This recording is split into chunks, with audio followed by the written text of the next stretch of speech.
சென்னை எழும்பூர்ல இருக்கிற கவர்மெண்ட் பிரசவ ஹாஸ்பிட்டலுக்கு ஆம்புலன்ஸ் மூலமா ஒரு பொண்ணை கூட்டிட்டு வந்தாங்க. பிரசவத்தப்போ பிரச்சனை ஆயிட்டதா சொன்னாங்க. அது மட்டும் இல்ல, கைகளும் கால்களும் வெட்டப்பட்டு உயிரிழந்த நிலையில ஒரு சிசுவையும் மூட்டை கட்டி கொண்டு வந்திருந்தாங்க. அந்த பொண்ணை ஐசியூல ட்ரீட்மெண்ட்டுக்கு சேர்த்தாங்க.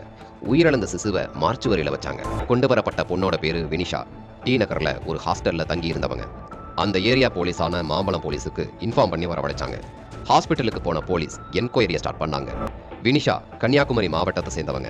டி நகர்ல ஒரு பிரைவேட் ஹாஸ்பிட்டல்ல நர்ஸா இருக்காங்க. பக்கத்திலேயே ஹாஸ்பிட்டல் சார்பாக இருக்கிற ஒரு ஹாஸ்டல்ல தங்கி இருக்காங்க. இவங்களும் சென்னையில் ஐடி கம்பெனியில வேலை பார்க்குற உசிலம்பட்டியை சேர்ந்த செல்வமணிங்கிறவரும் லவ் பண்றாங்க.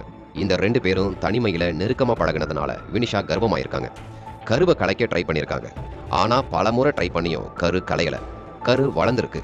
இதை யாருக்கும் சொல்லாம மறைச்சு மேனேஜ் பண்ணியிருக்காங்க. கூட இருந்த நர்ஸ் தோழிகள் கிட்டையும் மறைச்சிருக்காங்க. சொந்த ஊருக்கும் போகாம செல்போன்ல பேசியே சமாளிச்சிருக்காங்க.